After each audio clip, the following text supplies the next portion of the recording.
आज हम लोग हिंदू मैरिज एक्ट 1955 के बारे में पढ़ेंगे। हिंदू विवाह अधिनियम 1955 लागू होने के बाद जो हिंदू विवाह की प्राचीन पद्धतियां थीं, प्राचीन नियम थे, प्राचीन प्रावधान थे, उनमें आमूल परिवर्तन हुआ। एक बात हम और आप लोगों को बता देना चाहते हैं कि विवाह के संबंध में भारत में दो तरह के कानून हैं। जब दोनों पक्षकार हिंदू होते हैं, धार्मिक परंपराओं, मान्यताओं के आधार पर जब विवाह संपन्न होता है, धार्मिक संस्कारों का पालन किया जाता है, उसके लिए हिंदू विवाह अधिनियम 1955 बना हुआ है।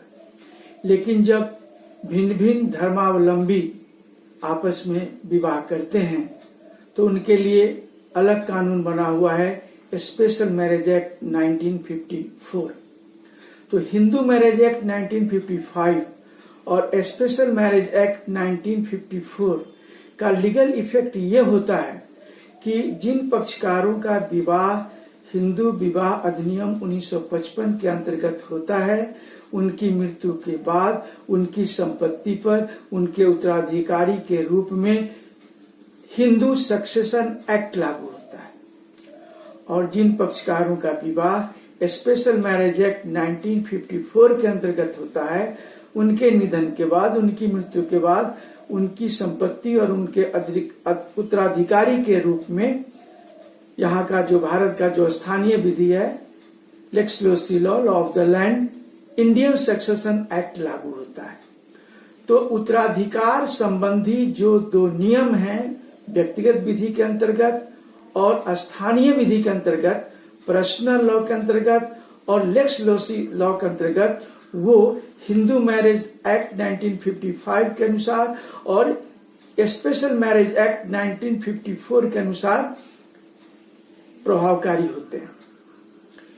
जितने भी व्यक्तिगत विधि हैं, उनमें विवाह संबंधी विधि का काफी महत्व है, क्योंकि हर संबंधों का जो बुनियाद है वो विवाह संबंधी है। विवाह संबंध अगर वैध है, विवाह संबंध अगर वैलिड है, तो पति और पत्नी के रिश्ते वैध होते हैं। पति और पत्नी के रिश्ते जब वैध होते हैं तो दोनों को एक दूसरे के प्रति कानूनी अधिकार उत्पन्न होता है और कानूनी कर्तव्य उत्पन्न होते हैं।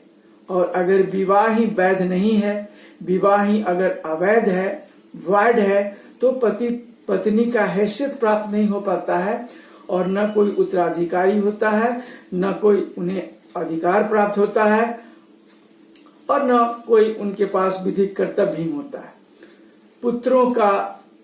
पुत्रियों का माता के साथ, पिता के साथ जो संबंध होता है, जो संबंध वैध होता है, जिससे विधिक अधिकार और कर्तव्य उत्पन्न होते हैं, वो सब विवाह के वैधता पर ही निर्भर करता है, विवाह के वैधता पर ही आधारित है। इसलिए हर व्यक्तिगत विधि में, चाहे वो हिंदू व्यक्तिगत विधि हो, चाहे वो मुस्लिम व्यक्तिगत विधि हो, हर पर्सनल लॉ में विवाह संबंधी विधियों का, नियमों का काफी महत्व होता है। तो आज हम पढ़ रहे हैं हिंदू मैरिज एक्ट 1955।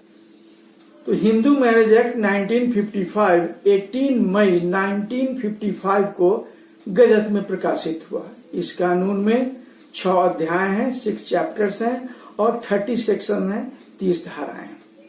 तो चैप्टर फर्स्ट से हम शुरू करते हैं, प्रिलिमिनरी चैप्टर फर्स्ट, जिसमें पहला सेक्शन है सेक्शन फर्स्ट, जो टाइटल के बारे में बताता है। इस कानून का क्या नाम होगा, इस कानून का क्या स्कोप होगा, क्या फील्ड होगा, इसके बारे में धारा प्रथम हमें बताता है। हर कानून का जो पहला सेक्शन होता है वो टाइटल के बारे में होता है, उसके नाम के बारे में होता है, उसके फील्ड स्कोप के बारे में होता है। तो इसका भी सेक्शन ये बताता है कि इस अधिनियम का नाम हिंदू विवाह अधिनियम 1955 होगा और यह जिस समय बना था 1955, उस समय प्रोविजन था कि जम्मू कश्मीर को छोड़कर पूरे भारत वर्ष पर लागू होगा। लेकिन अब जब जम्मू कश्मीर के विशेष राज्य की दर्जा समाप्त कर दी गई है, तो इसमें अमेंडमेंट की आवश्यकता है और अब ये संपूर्ण भारतवर्ष पर एक समान रूप से लागू होना चाहिए। दूसरा सेक्शन है सेक्शन 2 जो बताता है कि हिंदू विधि से कौन शासित होगा, who will govern by the Hindu law. Hindu विधि के जुरिस्डिक्शन के बारे में, क्षेत्राधिकार के बारे में, इनैक्टमेंट के बारे में यह सेक्शन 2 बताता है। सेक्शन 2 बताता है कि उन सभी व्यक्तियों पर जो वीर शैव हैं, जो लिंगायत हैं, जो आर्य समाजी हैं, जो नंबूदरी हैं, उन सबों पर हिंदू विधि लागू होगा। यही नहीं, जो बौद्ध हैं, जो जैन हैं, जो सिख हैं, उन पर भी यह हिंदू विधि लागू होगा। जो धर्म से हिंदू हैं, जिनके माता पिता में कोई एक हिंदू रहा है, चाहे वो जारज संतान हो या वैध संतान हो, औरत संतान हो या जारज संतान हो, अगर उनके माता पिता में से अगर कोई एक हिंदू रहा है और उस बच्चे का लालन पालन हिंदू रीति रिवाज से हुआ है तो हिंदू माने जाएंगे, उन पर हिंदू विधि लागू होगी। यही नहीं, जो दूसरे धर्म को छोड़कर हिंदू धर्म में आए हैं उन पर भी हिंदू विधि लागू होगी। जो पहले हिंदू धर्म में थे, फिर बाद में दूसरे धर्म में चले गए, फिर दूसरा धर्म को त्याग कर फिर हिंदू धर्म में आए हैं, उन पर भी ये हिंदू विधि लागू होगी।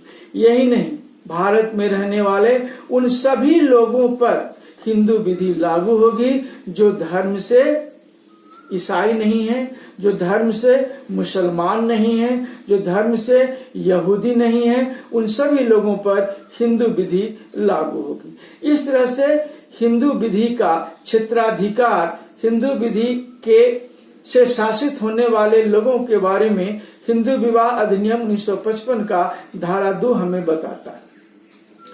हिंदू मैरिज एक्ट 1955 का जो सेक्शन 3 है, धारा 3, वो कुछ परिभाषाओं के बारे में हमें बताता है। इस कानून में जो शब्द बार बार प्रयोग में आए हैं उनको पहले ही फर्स्ट चैप्टर के 3rd सेक्शन में ही डिफाइन कर दिया गया, क्योंकि उस कानून के किताब में जहां जहां ये शब्द आए हैं अगर वहां इसको परिभाषित किया जाता तो कानून की पुस्तक काफी मोटी हो जाती। इसलिए वैसे शब्दों को धारा 3 में ही परिभाषित कर दिया गया, जिसमें परिभाषित किए गए शब्दों में जिसकी व्याख्या की गई है, जिसका अर्थ स्पष्ट किया गया है, वैसे शब्दों में आता है फुल ब्लड रिलेशनशिप, रक्त संबंध, सगा। सगा संबंधी क्या होते हैं? जनरली जब सगा के बारे में पूछा जाता है तो लोग ये बताते हैं कि जिनके माता पिता एक होते हैं वो सगे होते हैं। तो हर व्यक्ति का माँ और पिता एक ही होता है। कोई भी व्यक्ति अलग अलग माँ और अलग अलग पिता का संतान नहीं होता है। इसलिए ये परिभाषा तर्क संगत नहीं हो पाता है, स्पष्ट नहीं हो पाता है। फुल ब्लड रिलेशनशिप, सगा संबंधी, हम कहेंगे दो व्यक्ति आपस में सगे संबंधी तब कहे जाते हैं जब उन दोनों के पिता एक हो और उन दोनों की माँ एक हो।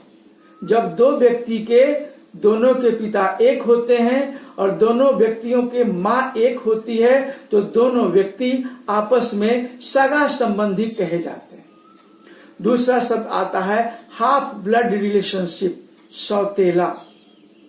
सौतेला के अंतर्गत दो व्यक्ति आपस में सौतेले नातेदारी के कहे जाते हैं जब उन दोनों की माँ अलग अलग होती हैं लेकिन दोनों का पिता एक होता है। दो व्यक्ति आपस में सौतेले संबंधी के तब कहे जाते हैं जब उन दोनों व्यक्तियों की माँ अलग अलग होती है और उन दोनों व्यक्तियों के पिता एक होते हैं तो वो सौतेले संबंधी कहे जाते हैं। तीसरा शब्द आता है यूट्रीन ब्लड रिलेशनशिप, सहोदर संबंधी। सहोदर संबंधी का अर्थ है, सह माने होता है साथ, एक, और उदर मतलब पेट, एक पेट से, एक उदर से। सहोदर मतलब एक उदर से, एक पेट से। दो व्यक्ति आपस में सहोदर रिश्तेदार तब कहे जाते हैं, सहोदर संबंध के तब कहे जाते हैं जब उन दोनों का जन्म एक मां के गर्भ से हुआ हो, लेकिन दोनों का पिता अलग अलग। जब दो व्यक्तियों के पिता अलग अलग होते हैं, लेकिन मां जब दोनों व्यक्तियों की एक होती है, तो दोनों व्यक्ति आपस में सहोदर संबंधी कहे जाते हैं। अब आता है सपिंड रिलेशनशिप। पिंड मतलब होता है पदार्थ, मटेरियल। सपिंड माने एक पदार्थ का, एक मटेरियल का। जब कोई वस्तु किसी वस्तु का भाग माना जाता है तो इसको सपिंड कहा जाता है। सपिंड रिलेशनशिप का हिंदू धर्म के अंतर्गत, हिंदू विवाह के अंतर्गत काफी महत्व है। सपिंड रिलेशनशिप हिंदुओं में मैरिज के लिए प्रोहिबिटेड है, निषिद्ध है। तो पिता के वंश के 5 पीढ़ी तक के और मां के वंश के 3 पीढ़ी तक के जो अग्रज होते हैं, वो सपिंड नातेदारी के अंतर्गत आते हैं और इनमें विवाह वर्जित होता है। तो इस तरह से हम देखते हैं कि हिंदू मैरिज एक्ट 1955 का जो चैप्टर 1 है, उसका जो सेक्शन 3 है, उनमें वैसे शब्दों को परिभाषित किया गया है जो शब्द इस कानून में बार बार प्रयोग में आए हैं। और फर्स्ट चैप्टर का जो लास्ट सेक्शन है, सेक्शन 4th सेक्शन, वो सुपरसीड के बारे में बताता है, यानी इस कानून के सर्वोपरि प्रभाव के बारे में बताता है।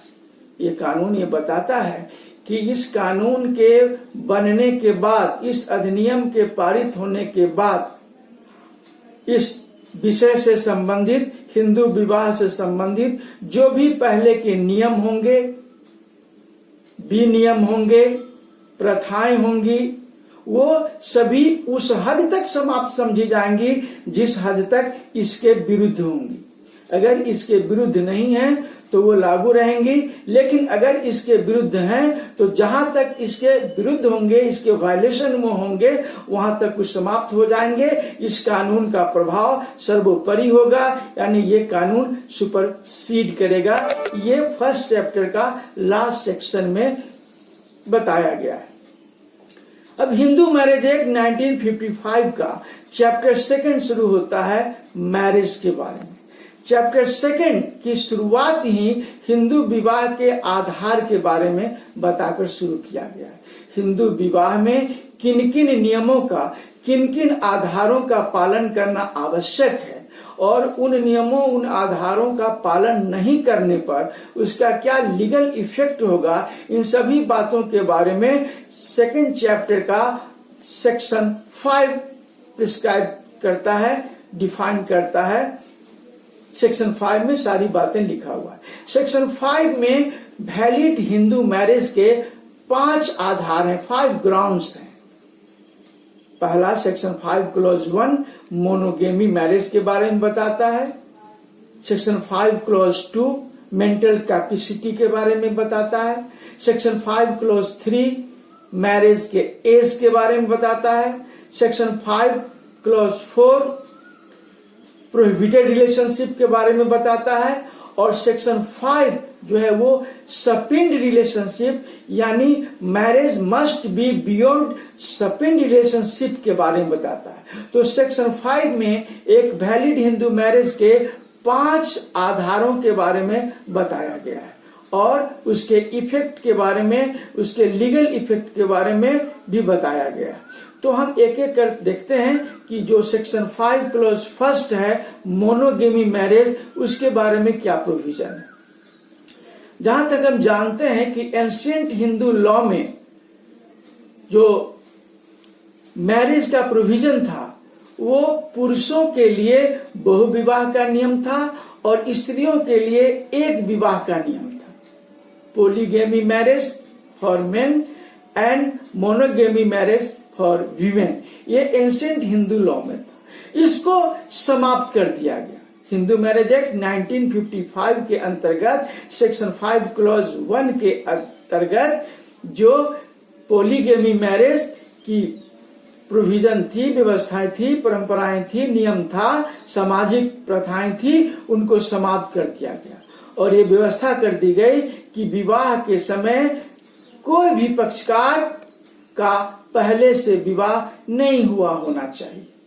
इस सेक्शन में सेक्शन 5 क्लॉज 1 में स्पष्ट किया गया है कि विवाह के समय पति का न तो कोई दूसरी पत्नी होनी चाहिए और पत्नी का न कोई दूसरा पति होना चाहिए। अगर पति का दूसरा विवाह हो चुका है तो वो विधुर हो या तलाकशुदा हो, वैसी स्थिति में ही वो विवाह कर सकता है। अगर पत्नी का पहले से कोई विवाह हो चुका है तो वो विधवा हो या विवाह विच्छेद हो चुका हो, तो विधुर हो या विवाह विच्छेद हो चुका हो या विधवा हो, वैसी स्थिति में ही विवाह किया जा सकता है। नहीं तो एक विवाह के रहते हुए कोई भी हिंदू पुरुष या हिंदू स्त्री दूसरा विवाह नहीं कर सकती।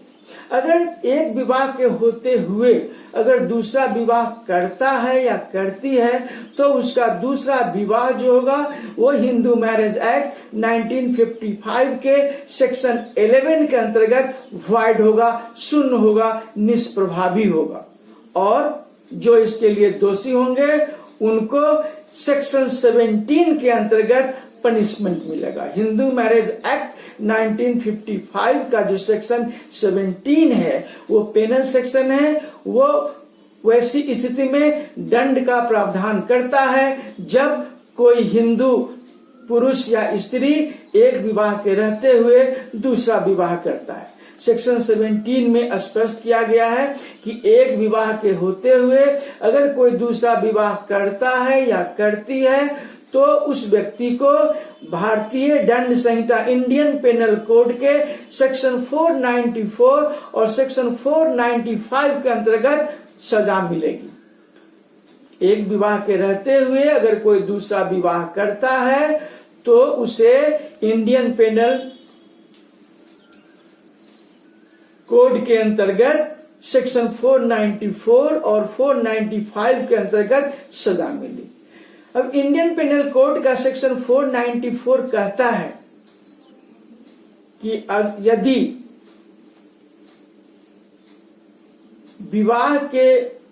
एक विवाह के होने के बाद अगर कोई दूसरा विवाह करता है या करती है तो उसे 7 वर्ष की कारावास की सजा होगी। और वहीं पर इंडियन पेनल कोड का सेक्शन 495 कहता है कि अगर एक विवाह के होते हुए कोई दूसरा विवाह करता है या करती है और पहले विवाह की तथ्य को, पहले विवाह की बातों को अगर छिपाता है तो वैसी स्थिति में उसे 10 वर्ष की सजा होगी। तो सेक्शन 17 मैरिज को सेक्शन 11 के अंतर्गत वॉइड डिक्लेयर करने की घोषणा करता है और पक्षकारों को, जो दोषी पक्षकार हैं, उनको इंडियन पेनल कोड के सेक्शन 494 और 495 के अंतर्गत सजा की प्रावधान करता है। मोनोगेमी के वायलेशन में 3 बातें होती हैं। पहला कि अगर मोनोगेमी एक विवाह का खंडन हुआ, अवहेलना हुई, मोनोगेमी का वायलेशन हुआ तो हिंदू मैरिज सेक्शन 11 के अंतर्गत वॉइड होगा, शून्य होगा। फिर सेक्शन 17 के अनुसार उसे पनिशमेंट मिलेगा। फिर उसे इंडियन पेनल कोड के सेक्शन 494 और सेक्शन 495 के अंतर्गत पनिशमेंट दिया जाएगा। ये सारी व्यवस्थाएं सेक्शन 5 क्लॉज 1 में स्पष्ट है, जिसका प्रिंसिपल है मोनोगेमी मैरिज। इस अधिनियम के बाद हिंदुओं में जो बहुविवाह की प्रथा थी, जो नियम थे, वो समाप्त कर दिए गए। सेक्शन 5 का दूसरा ग्राउंड है मेंटल कैपेसिटी, मानसिक क्षमता। जिस समय कानून बना 1955 में, उसमें मानसिक क्षमता के बारे में 3 बातें होती थी। अगर 3 बातों में से कोई एक बात उस पक्षकार के पास है तो मानसिक रूप से उसे अक्षम, असमर्थ माना जाता था, उसे अनसाउंड माइंड का मान लिया जाता था। 1955 में जो मेंटल कैपेसिटी के ग्राउंड थे, उसमें पहले ये था कि विवाह के पक्षकार विधि मान्य सम्मति देने में सक्षम होना चाहिए, यानी उनसे जो बातें पूछी जाए उसका उत्तर दे और विधि मान्य उत्तर दे, विधि मान्य सम्मति प्रकट करें।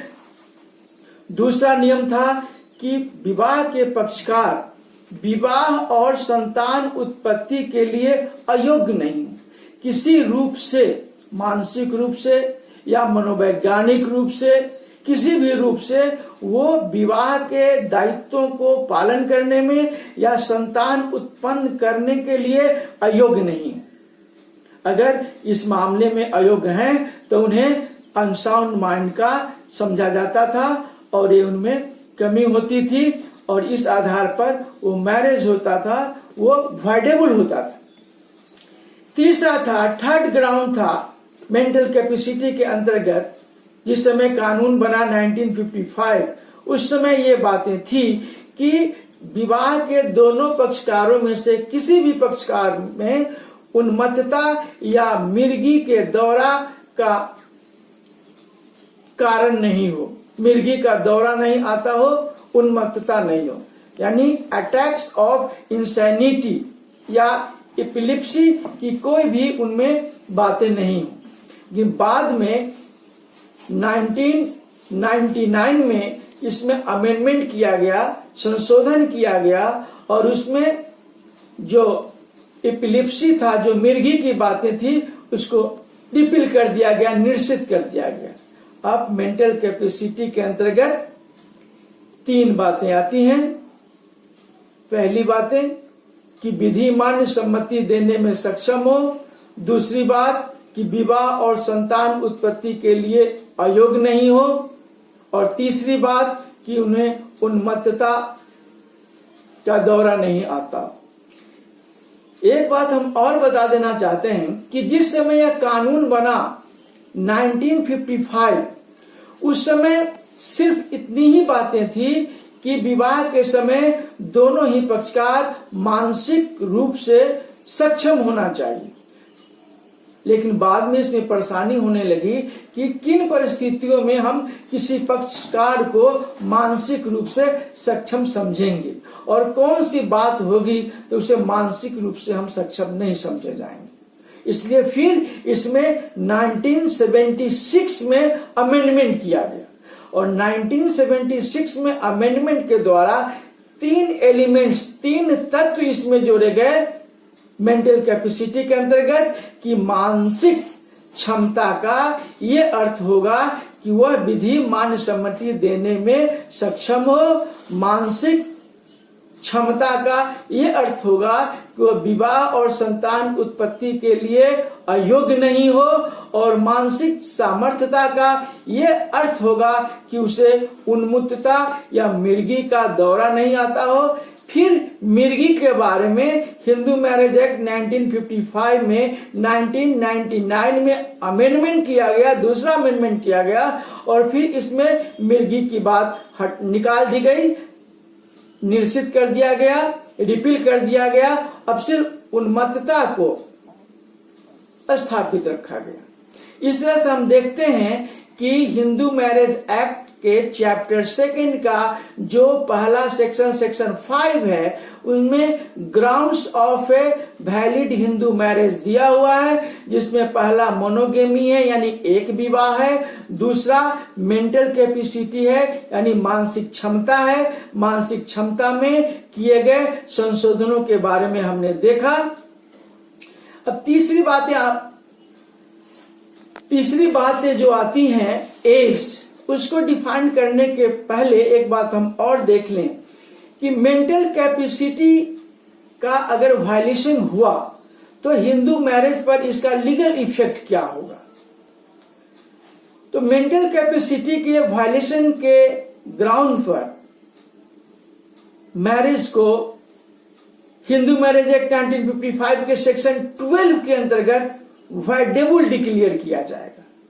शून्य करणीय विवाह होगा अगर विवाह के समय पक्षकारों में से किसी पक्षकार की मानसिक अवस्था स्वस्थ नहीं है, वो सामान्य मन स्थिति के नहीं है, वो अनसाउंड माइंड की है, तो उसका विवाह पर लीगल इफेक्ट ये होगा कि उनका विवाह शून्य करणीय माना जाएगा, वाइडेबल माना जाएगा सेक्शन 12 के अंतर्गत। वाइडेबल मैरिज का अर्थ ये होगा कि दोनों पक्षकारों में से अगर कोई पक्षकार अगर उसे चैलेंज करता है, अगर कोर्ट में जाता है, उस पर अगर सूट फाइल करता है, तो वो विवाह वॉइड डिक्लेयर कर दिया जाएगा, शून्य विवाह घोषित किया जाएगा। लेकिन अगर कोई भी पक्षकार मेंटल कैपेसिटी को एक्सेप्ट कर लेता है, उसके खिलाफ अगर कोई भी वाद पत्र दायर नहीं करता है, उस विवाह को अगर स्वीकार कर लेता है तो वह विवाह वैध माना जाता है। यानी वैध विवाह और शून्य विवाह, वॉइड मैरिज और वैलिड मैरिज के बीच की स्थिति होती है वाइडेबल मैरिज। वाइडेबल मैरिज शून्य करणीय विवाह वो विवाह होता है जिसे अगर हमने स्वीकार कर लिया तो वैध है, अगर हमने स्वीकार नहीं किया, अस्वीकार कर दिया, तो वो शून्य है, निष्प्रभावी है। लेकिन इसमें एक बात और है कि वाइडेबल मैरिज में सिर्फ मैरिज के पार्टी ही, मैरिज के पक्षकार ही याचिका फाइल कर सकते हैं। थर्ड पर्सन को, तीसरे व्यक्ति को इस विवाह को चैलेंज करने का, इस विवाह पर वाद लाने का कोई अधिकार नहीं होता है। इसलिए वाइडेबल मैरिज तब तक वैलिड है जब तक इसे वॉइड डिक्लेयर नहीं करवाया जाता है, और वॉइड डिक्लेयर करवाने का अधिकार सिर्फ विवाह के दोनों पक्षकारों में से ही किसी पक्षकार को है। तीसरा आता है एज के बारे में। अब वैध हिंदू विवाह का जो तीसरा आधार है वो एज के संबंध है, उम्र के बारे में। उम्र के बारे में हिंदू विवाह अधिनियम में समय समय पर कई एक संशोधन हुए हैं। कानून बनने के पहले भी उम्र के बारे में, विवाह संबंधी उम्र के बारे में कानून बने थे। तो माइनर मैरिज प्रोविजन एक्ट 1929 में भी बना, माइनर मैरिज प्रोविजन एक्ट 1938 में भी बना, माइनर मैरिज प्रोविजन एक्ट 1978 में भी बना।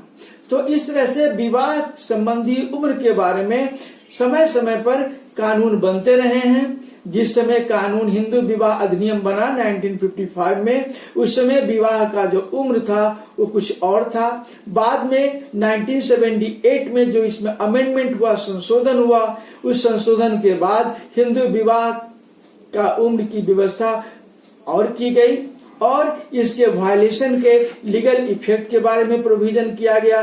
तो इस तरह से हम अगले क्लास में हिंदू मैरिज एक्ट का जो सेक्शन 5 है, grounds of a valid Hindu marriage, उसके थर्ड ग्राउंड यानी एज के बारे में, फोर्थ ग्राउंड यानी प्रोहिबिटेड रिलेशनशिप के बारे में, और फिफ्थ ग्राउंड यानी बियॉन्ड सपिंड रिलेशनशिप के बारे में पढ़ेंगे। इसके लीगल इफेक्ट के बारे में पढ़ेंगे। Thank you.